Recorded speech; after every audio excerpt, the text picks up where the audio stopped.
how to fix Instagram draw option not showing.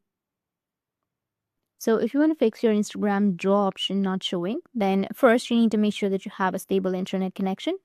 The next thing you need to do is open up your Play Store. From your Play Store, you need to go with search, and under the Play Store, search for Instagram. Now, if you have any updates on your Instagram, just simply go and update it. After updating your Instagram, you'll have this feature. You need to tap on open and then go with the direct messages, which will be on the bottom. Now, here, you need to go with any chat that you're comfortable with.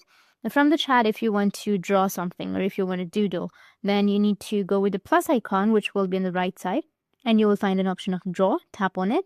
After that, just simply go and draw something. Once you've done drawing, you can also change some colors if you want to. And once you've done, you need to go with the send, which will be on the bottom. And that's it. As you can see, it has been sent. That's how you can draw on Instagram. And if you have any questions, feel free to comment below. Thanks for watching.